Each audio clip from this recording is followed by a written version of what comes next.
to the Immersive Design Podcast. This is your host, Brian McGowan. There's a couple issues with the audio, but hopefully I got that all fixed for you guys and it's not too distracting. Anyways, let's get right into it. Today we're joined by Zane Jensch. Zane was Vice President of Attractions and Exhibits at Nickelodeon and Senior Creative Director at Universal Creative. He's done attractions all around the world, including interactive dark rides and museum exhibits. Thanks for coming on, Zane. Excellent, Brian. Thanks so much for having me on. Of course. So, Zane, how did you first get involved with the immersive design field? I have wanted to be an immersive designer since I was a zygote. I have wanted to do this just forever.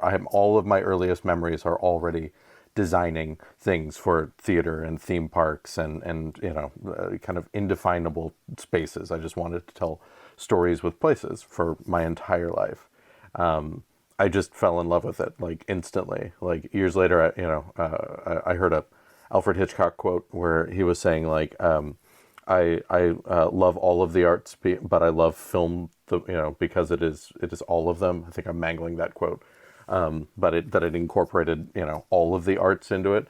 I think if Hitch had lived a century later, I think he would have gotten into themed entertainment. I think he'd have gotten excited by what we could do, because that's the magic of themed entertainment, is that it is this wonderful collision of all of the arts, theater techniques and storytelling tricks that are thousands of years old, some of them 100-year-old stage magic tricks, theatrical design, things that are just ancient art forms, along with like civil engineering and major architectural and engineering projects, and all these bleeding edge technologies that come from optics and aerospace and all of these crazy things just all mashed together. So it's this wonderful crossroads of all of these fields of the arts, and all these fields of like major building works all kind of smashed together. So I just fell in love with it. I was really lucky when I was a little zany that a bunch of Walt's kind of original team were just starting to retire, and were just, some of whom were still with the company, but they were just starting to retire. And so some of them were, writing books. Some of them were just kind of out in the world, just, giving talks and things. And so when I was really, really little and still adorable at the time, like I would bother all of these folks, these greats like Ken Anderson and Bill Justice, and these folks who had, kind of created this art form underneath them as they went. And I asked them, a million questions, and just wanted to know everything. And I wanted to, be kind of what Ken and Bill Justice were. They were kind of jack of all trades. Walt called Ken his jack of all trades. Bill Justice had a career that spanned from, animation. He created Chip and Dale, to doing some really amazing stop motion work that he taught himself how to do as part of Babes in Toyland and later Mary Poppins, and then went over to WED, which is what Imagineering was at the time, and kind of created the beginnings of programming performance for animatronics. So it's like, that was the type of career I wanted to have. I wanted to have those like, collision of mini discipline careers. So I just kind of became a sponge. I just learned as much as I could from the greats. And I was lucky, as I was going into like junior high and high school, there were a ton of major themed entertainment projects going on. And I would just haunt the folks who were putting up things like Islands of Adventure and Animal Kingdom, these massive projects, and just bother them until they told me how they did what they did, and showed me how they were, working together, and how, what was the, it's like, more than like the, 5 minutes on a Travel Channel special about how something is done. I would just, I got the sense really early on that like, oh, this is like an apprenticeship, mentored art form. It's all seems to be passed down kind of through oral tradition and anecdote. So I bothered them until they shared with me all of what they did. So I had a lot of very patient mentors when I was a very bothersome youth, and not just a very bothersome adult as I am now.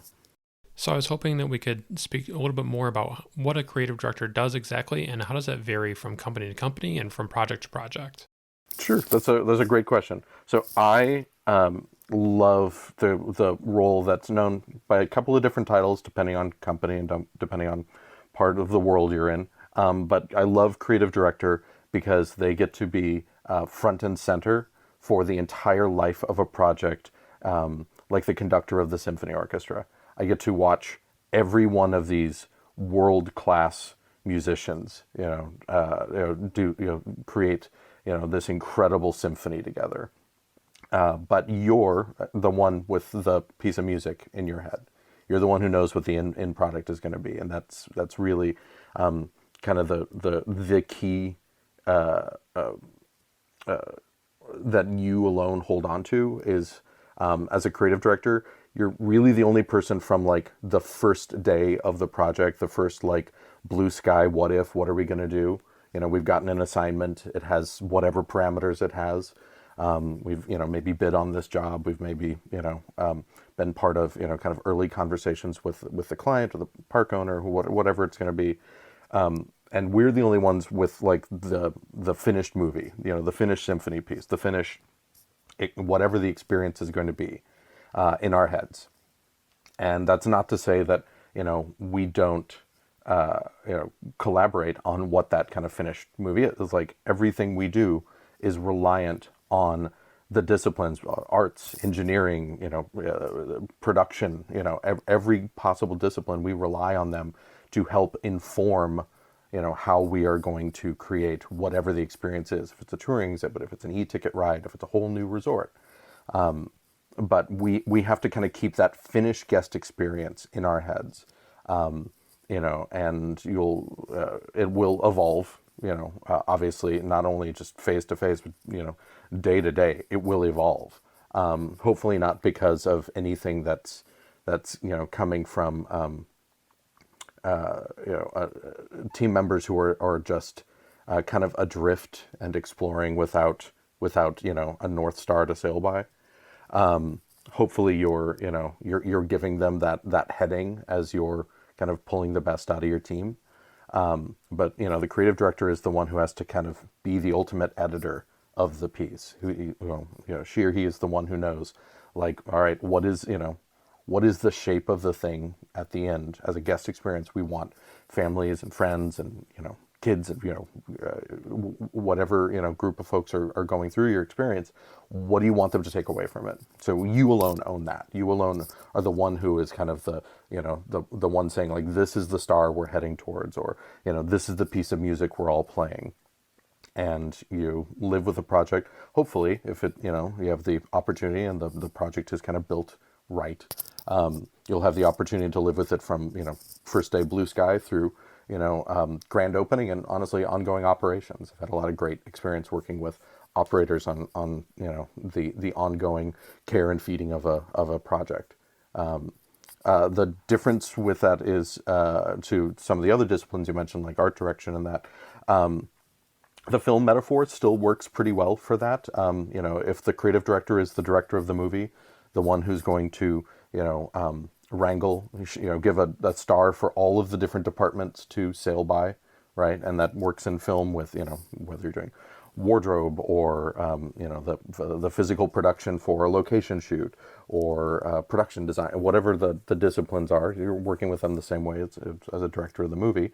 And in that same way, like an art director for the movie is helping you to realize whatever that vision is, right? So they are the ones getting the visual language of whatever the experience is, whether it's a World's Fair pavilion or a retail, if it's more a retail experience or a dining experience. They're the ones kind of externalizing that vision. So they're going to work with illustrators and show set folks, and we're all going to kind of kind of rally all the different disciplines necessary to get the visual story of the experience into documents, because everything we do is an intermediary form. Everything, no discipline is the whole, is the end product unto themselves. Everything is so interdisciplinary. You need the, all of your different respective disciplines to handshake together. So the art director is going to be responsible for the kind of creating the visual language of whatever your finished experience is going to be. And they'll work closely with a production designer, which is a title that means different things at different companies, but usually is the person who's going to kind of take the strictly experiential design work and translate it into something that you can actually build.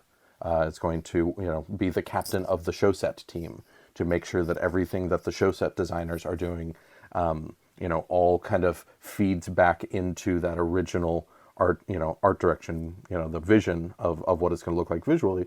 But it's also, they're going to be working with facility engineering, an A&E firm, that may come in to, stand up the building and create the handshake for where your show will plug into that building. The production designer kind of owns all of that. But yeah, that's all kind of working in different sections of the symphony. And the conductor is the one kind of standing back, making sure all of the different sections of the orchestra are all working in synchronization with one another to kind of realize the finished guest experience. That's of course like a Butch and Sundance role with whoever your lead producer is. Depending on the project, that may be a producer or an exec producer, whoever that is. But the creative director can't do what they need to do to realize an experience without an outstanding producer who is there not only to manage the people, time, and money of the job. That's kind of the basics of the description, but the tougher, intangible parts of it that are the human dynamic, working with all the different vendors that are extension of your team, working with the dynamic just amongst your team. The producer needs to be the other half of that, right? Needs to be the creative director has to work very closely together with them to make sure that the project is successful. Can't do it without them. Can you go a little further into how a creative director collaborates with a variety of experts and how they handle disagreements between departments? For example, like the designer side of the project and the architecture and engineering side. Whatever your job is on a project, whether you're a creative director or the producer, you're a show set designer, you're head of props, doesn't matter. Whatever that is, that's only 50% of your actual job. The other 50% is communication. If you can't communicate and find a way to communicate that works for you. Nobody has to do things all the same way. But find a way to communicate with all of the other disciplines. And so that's key for everybody, no matter what their kind of core discipline is. You have to know how to communicate with them. To your specific question, and I should say, like, that's going to change role to role, with all the individuals. Like, I won't work with two show set designers the same way because they need different kinds of support and direction. Some folks need, more room, to work, and then an editor. Some folks need kind of, really want a hand-in-hand collaborator on kind of what they're doing. Like, it's going to be a fluid relationship with every member of your team and how you communicate with them on every project. So that's one of the toughest things about this industry. It's kind of very rarely talked about, but I think it's key, and it's never more important, in a role than folks who are in project leadership, like the creative director, the producer. If your project has a facility design manager, folks who have kind of those overall roles, more than anything, communication is critical to that role. So to your specific question about like architecture and engineering. So what do you do when you've got this kind of chasm between, what the guest experience is telling you it wants to be, and then what, architecture and engineering folks are telling you reality has to be. There's ideally, if, you have the right teams, in place, because casting is a big part of this. Like, do you just have the right folks together to kind of make this alchemy work? So hopefully it's not antagonistic. Hopefully it's something that everyone understands, that they're all kind of sailing by the same star, right? They're all going towards the same end goal. One of the things, I've had amazing collaborators from A&E firms across my career, and it's the most successful projects and the most successful phases and relationships have all been with folks who come back and were problem solvers and say, you know what, we have tried 10 different ways to fit this staircase into the center of this building, and we can do it, but it's going to, kind of cripple us in our engineering budget. But, they come back with, here are alternate solutions. Here are different ways so we can get there that we think might still work with your vision. So you can, sit down and work through those ideas together, because you, as the creative director, and again, working alongside a producer, are the ones who are placing values on things related to the budget, saying like, you know what, this staircase is the rock we built our church on. This is what actually is the guest experience, or we're, usually saying it's like, you know what, that's not what people are going to leave humming. That's not the song I want them leaving the building humming, is, boy, we got this exact staircase in this exact position, and boy, wasn't that what made your vacation sing. No, you're always weighing it against, guest expectations. So it's like, yeah, well, like if it is a Marvel experience, like I hope that, we are gut checking against, like, I've got to see the heroes, I've got to be alongside them, I am hopefully doing something super heroic in a big battlefield. It's like the things that are critical tent poles of that guest experience, things that aren't super important. It's, so you're always kind of making those negotiations, even internally, to like, boy, what is critical to the guest experience. So hopefully you've got, architecture and engineering colleagues who are coming to you with like, we have, 5 different solutions to tackle this in a different way. And hopefully you're all working on it together. I will say, over the years, like whenever I've bumped into folks from other disciplines that are more on the engineering and architectural side, where they get frustrated by something is because it's something that they haven't run across before. And that's fine. Like, we're doing just about every job. You're doing a lot of things for the first time, no matter how much you try to make things bite-size and build on things that have come before. You're almost invariably going to be doing something that just hasn't ever had to handshake together, quite this way before. So you're always trying to find ways to communicate with them that put it into terms that are familiar to them, so that they can understand, like, look, this is what's core to this idea. It's really important that we have, the guest feeling this. I think this is a way we can get the facility to help reinforce that idea, help reinforce that story. If there's just no way to surmount that, you want them to come back with solutions for, like, all right, if we're kind of marching towards this goal of, this is the story we're telling, and this is the type of space we want the guests to be walking through, riding through, or whatever they're doing, you want to draw out of them what is the best possible solution on that. And hopefully, they will start to see it a little bit more bite-sized, right? Like, okay, you can't look at something, our industry is just impossible things all the time, right? Like, the floating mountains of Pandora, all the amazing things that Team Morpho did at Disney to make something impossible like that happen. But you can't look at it as like the floating mountains. It's as something that, like, like, oh my goodness, like, that's an insurmountable idea. You've got to make it bite-sized. So, it's like you make the problems small. You start to break it down, and then it starts to become more familiar. It's like, oh, I know how to do dynamic load like this. Oh, I know how to do this type of rock work. We've just never suspended that over guests in this way. But you just make the problems bite-sized. So hopefully at that point, you've made the problems approachable enough that folks in disciplines are mission critical, like architecture and engineering, having to build such impossible things, hopefully it becomes more approachable and familiar to them.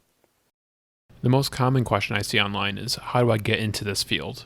Of course, there's no one way to do it, but could you speak on what people should think about when they want to get into the field and be successful? Sure.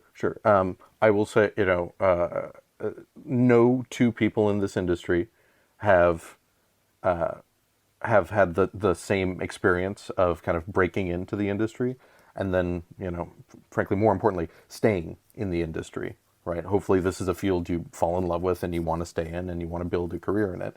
So kind of first things first, you should ask yourself, like, right now, nothing has to be forever, but right now, what do I want to do? Do I want to try as quickly as possible to get projects on their feet and get into the field and get projects open and learn things that way? Or have I fallen in love with, like, oh, there's a team at this firm that's really exciting. Boy, they're really great at this.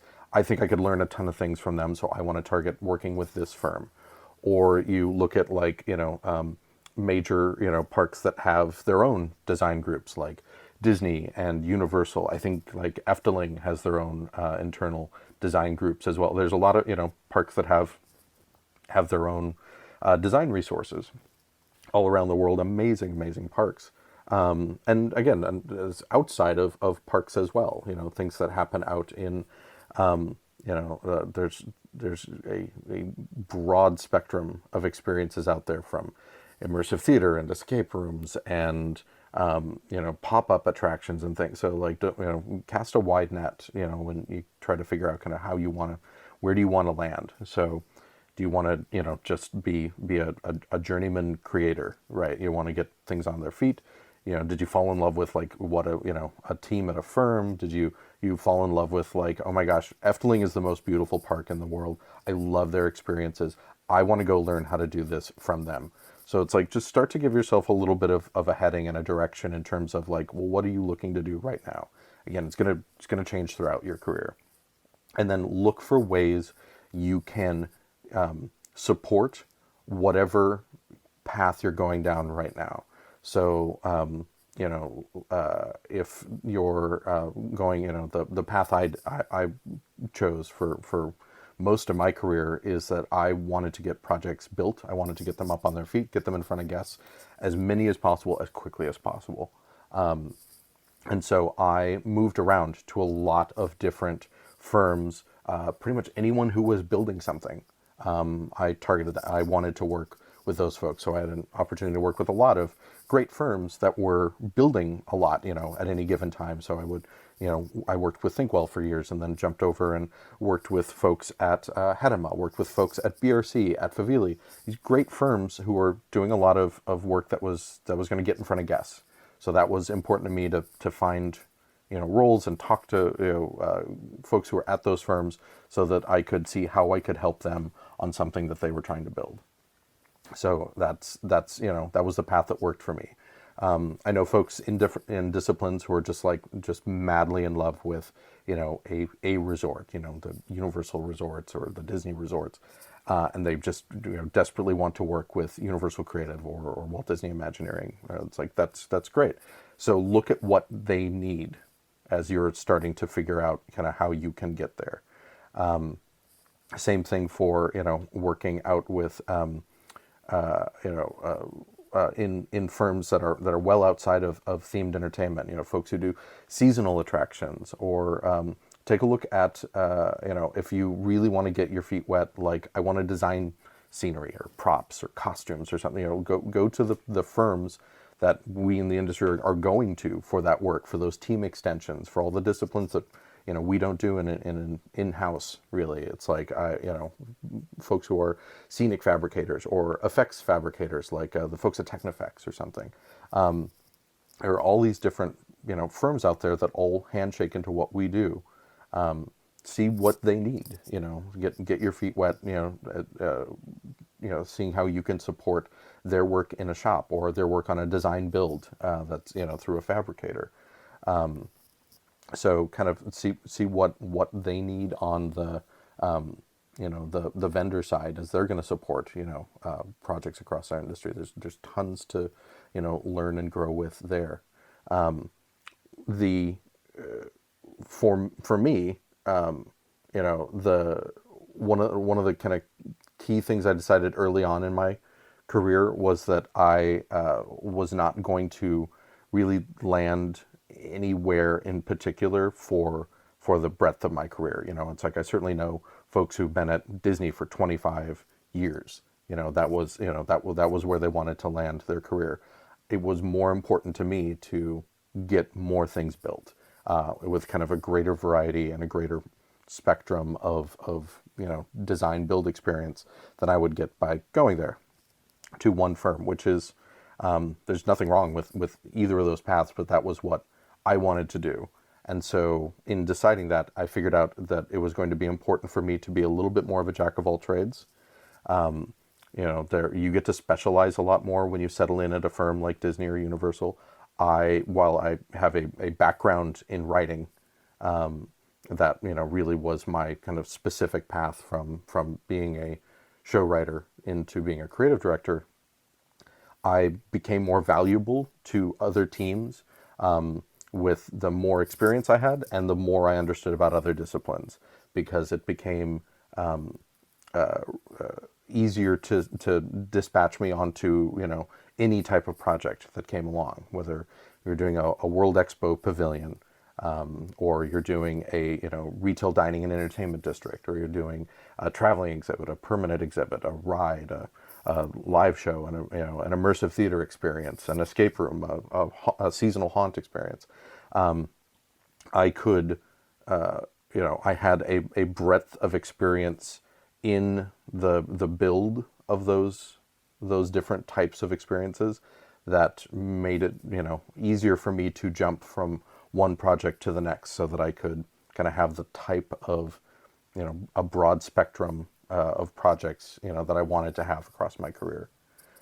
So it's really understand kind of every aspect of what path do you want to be on, what type of projects do you want to be on, what who do you want to work with, and then work backwards. Work from figure out like, all right, I want to be I really want to do media for for attractions, for specialty design venues, right? So work backwards then from like, who are the best firms who are doing that, right? The folks like Mousetrap, it's like they're great firms out there who specialize. So then work backwards from what do they need right now, particular to those like big things for Disney and Universal, where they have to be so secretive about kind of who is responsible for what, because that's just part of the trade secrets and part of how they run their businesses. They're not allowed to put that work on their website and things like that. But there are kind of good workarounds to understand, like, okay, say it's like Galaxy's Edge just won the awards, for the whole land, as well as Smuggler's Run, and then the following year, this year, Rise of the Resistance rightfully won a The Award. So if you're coming in cold, you don't know anybody, you can't just call and ask about stuff. Look up like the Thea programs on the TEA website for the Thea Awards. They will have project credits, which are by no means comprehensive. They're major omissions, always, usually for completely innocent reasons. They have to put those together so quickly, and there's just thousands upon thousands of people who touch these projects, who are a big part of getting them out of the ground and getting them in front of guests. But those are a great place to start. You won't necessarily be able to trust somebody's website, a different firm's website, for being comprehensive of the work they've done, because they have to be secretive. But you can start by looking and going, it's like, boy, I loved Rise of the Resistance. That is an amazing ride. So like, go through the Thea program and start to look for like, well, who's credited here, and start with them, and and reach out. Most firms and folks are incredibly generous with their time, to kind of help answer questions, and are really supportive of folks who are starting out and students. And that's because everybody who got into this business did so by asking a lot of questions, and had great mentors and people who were kind and helpful to them. So most folks are pretty great about sharing that sort of stuff. So if you're coming in totally cold, that's a good place to start. Likewise, the opposite end of the spectrum is be cautious as you like walk around the floor of IAPA for what people put into their marketing materials, where they will say like they were solely responsible for creating this or that. There's a lot of exaggeration in marketing, or folks who are kind of leaving out the sin of omission. It's like, did you really do that? And it's like, well, I worked on that project, in this very specific capacity for 2 weeks in this very specific role. It's like, okay, so you didn't, you weren't the lead in design firm or the lead vendor in creating whatever this was. A grain of salt and you should always take when you're looking at folks' marketing materials. But start with those Theo programs, and you'll start to see names show up again and again as like, boy, these firms have worked on so many things that I've loved, so many things that I've cared about. It's like folks like American Scenic is a great firm, and it's like you just go through your favorite projects from the last 10 years and go like, boy, they worked on Pirates of the Caribbean for Shanghai Disneyland, and they worked on Harry Potter and the Forbidden Journey, and they worked on Rise of the Resistance. So it's like, oh wow. So maybe those are good folks to reach out to because they worked on things that you cared about. Attractions often try to integrate emerging technologies to make their experience more immersive. What do you see as the future in immersive design for the next 5-10 years? I think for what we do, whether we're dealing with a theme park or we're dealing with, a walkthrough experience or something like a secret cinema or something, it's like any kind of storytelling experience. Whatever the technology is that's helping you tell the story should be invisible to the guest, for a couple of good reasons. One, when I've never seen guests more depressed and defeated than when they go into something, oh, it's just VR. Or they're standing there and they're watching somebody have a whole experience with a VR helmet on. And it's like, well, I know there's no mystery to this. I know we don't, the floor doesn't open up and I don't get consumed by lava. I'm just standing in this little carpeted cube with a VR helmet on. So, you're owning up to the limitations of your experience. You're taking away all the mystery and the magic of it, by doing so. But, so that's not good for your experience. But also the technology dates so quickly. We have to work, 4, 5, 6 years out, sometimes longer, depending on what the project is.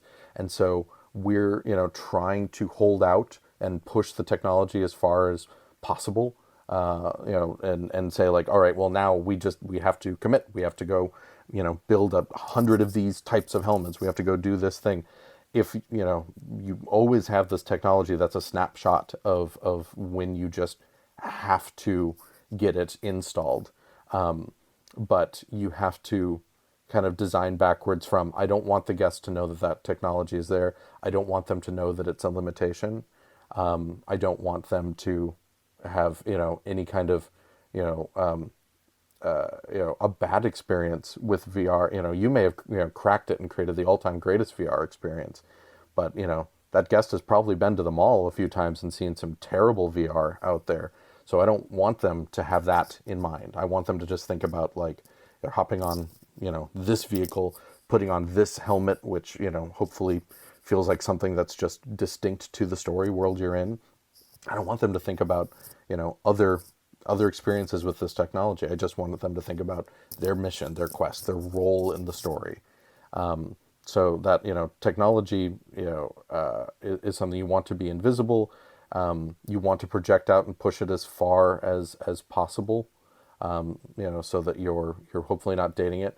But one of the tricks that I've always kind of leaned on in my career that I'm surprised more folks don't do is that, recognize the limitations of what you're working on, whether it's technology or budget, and design to those. If you don't have the money for photorealistic, like this is going to look like Game of Thrones, if you don't have the money for that, then embrace that. Don't do a shitty version of photorealistic Game of Thrones media. Instead, lean into, a stylization that gives you permission to have, a media that feels like it always belonged in that stylization. So the guest is not worried about like, oh, that's kind of low poly, or that kind of feels cheap, or shaders weren't so great on that, or something. So you kind of embrace your limitations. The smartest film studios did that for years. Pixar, recognizing the limitations of their media, their first movie was Toy Story. It was all hard surfaces, things that, not a lot of organic matter in that. Even the cloth was really limited in what they were doing with it. Then they went on to A Bug's Life, which was, obviously a big step forward in technology, kind of organic, but it's all still insects who have these kind of wonderful iridescent little hard shells to them. So it was really forgiving. And so they always kind of work your design, work your experience to the limitations of where you are. So, it would be great if your project opens on the first day of July, if on the last day of June, that's when you got like, all right, now we're going to get the world's greatest AR helmets in here. But it's like, it doesn't work like that. You have to have been designing those and fabricating those for years. So hopefully, you're creating an experience where the technology isn't the show. And you're also recognizing early enough on that, like, whoo boy, I will not have enough resources to real-time render, an army of 10 million photorealistic orcs. So we're going to create a stylization where that's okay. So it's going to look like the wooden puppets that were part of the prologue for Hellboy 2.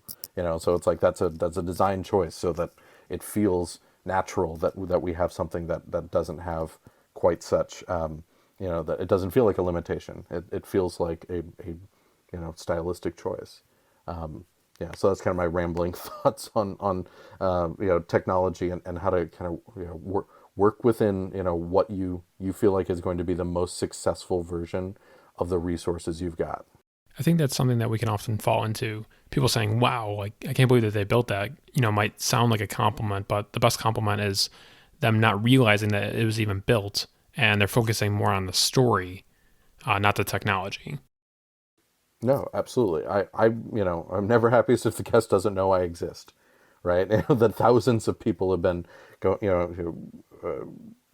through blood, sweat, and tears to make the thing, because those were the experiences that were most effective, on me as a kid, right? When I bounced off of Star Tours in Anaheim in '87, like there was no conversation about motion bases or media.